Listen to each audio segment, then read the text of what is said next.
There's exactly 1 month until most schools are out for spring break. That means that you better start planning. So here with some ideas of where you can go is travel writer Terry Ward. Welcome. Thank you. Nice to be here. Nice to see you both. Good to have you. You got some really great ideas that are close, but still feel like we're going on vacation. And we're starting with Puerto Rico. Yes. I think after that Super Bowl show, we're all a little bit Boricua. Yes, There's a lot of interest in Puerto Rico. There's been for a long time. The island's booming with tourism. We'll start by, you land in San Juan. We've got 3 nonstop flights from Tampa. Very easy to get there on Spirit, JetBlue, and Frontier.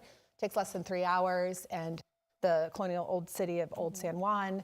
You can base near there. The island is large. I believe it's the 3rd largest island in the Caribbean. So there's a lot to see and do. You've got the bars and restaurants of Old San Juan.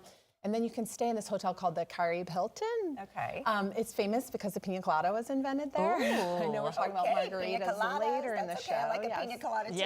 Yes, so it's actually better. They got this private beach. It's on a peninsula, 17 acres, got tropical gardens and hundreds of rooms. Just a nice place to be based if you want to explore Old San Juan. Definitely get around the island too. Puerto Rico's famous for surfing on the West Coast and places like Rincon and Playa Hobos. So many places to discover there. Looks gorgeous. I know. Looks like a great time. And again, that easy flight. You can't beat that. And everybody's so excited about Puerto Rico now too. Okay, sticking with the Caribbean theme, the Bahamas. Yes, another close escape. We are getting a nonstop flight to Nassau in June. We're going to get a new flight on Breeze. It's going to make it a lot easier to get to. A lot of people get there on cruise ships. Right. So we can talk about Baha Mar first. And this is actually this is the Abacos that you're looking at right here. This is Calapsia Seaside Villas. It's a new property on the southern end of Guanaqui.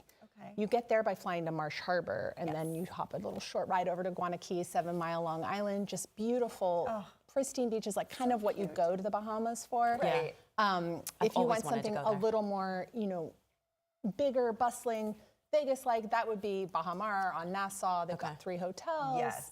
They're looking at it here. They've got water park, just kind of tons of restaurants, 40 restaurants, biggest casino in the Caribbean, tons to do. That water park is so fun. The kids love it. Yes, definitely. So fun. So 2 different vibes there for the Bahamas. So whatever Nassau you want. or Abacos, whatever's calling you. I love that. All right, bringing it back to Florida, Pensacola, which maybe people would not think about. Right, and the same Gulf beaches that we've got here, but the water's just a little bit more emerald. The sand is a little bit more powdery, I have to say. And Pensacola, people don't think about downtown Pensacola.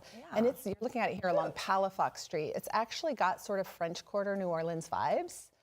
They're doing Mardi Gras there now, smaller version, but really festive. And during spring break, you're gonna have the great weather. This is the Palafox Saturday Street Market. Everyone comes out, local artisans. Of course, the Blue Angels are headquartered there too at Naval Air Station, Pensacola. So tons to do off the beaches. Love it. Yeah, love that. Okay, also in Florida, Pensacola, did we just talk about Port St. Lucie? Port St. Lucie, right. Now, a lot of people don't think about it. It's on the river, Port St. Lucie, the St. Lucie River. And what's happening there that's pretty exciting is a true all-inclusive resort has opened. You're looking at it here. Used to be the Club Med. They put $50 million into it on the river.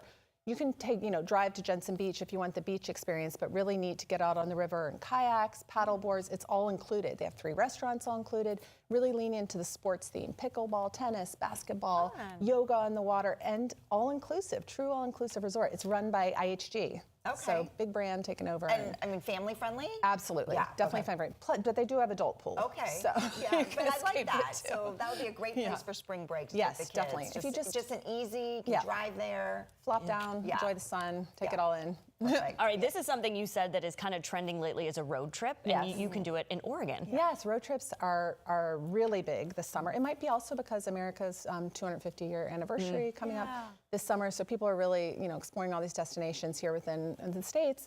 And you can fly to Portland and then road trip south through the wine country in the Willamette Valley. You would go through a town like Salem. You're looking at the beautiful riverfront here. Great activities for kids and families there. They've got the Enchanted Forest Storybook theme park in Salem that's really unique. And then you can head down to Eugene, that's a college town in Oregon, lots of outdoor activities there, and make your way to the beach. This is Florence. Now, their beaches are going to be colder than ours. Just a bit, right? You just kind of see. Right. But really rugged. There's a sea lion colony there along Pacific Highway 101. I mean, just ideal for road tripping. You can kind of get a taste of everything from the wine country to the coast, fly into Portland, and just do something different on the West Coast. Yeah, it looks beautiful. I know. What great options. So we need to start planning because it's coming up. It's coming up. We got a couple weeks still. Check flights, not too late, book something, or just, road trip here in Florida or wherever. Yeah, well, if we want to follow along on your travels, how can we keep in touch with you? Sure. I'm on Terry Ward Writer on Instagram. I post all my travels there and stories. Awesome. Thank you so much. Thank you. Have a great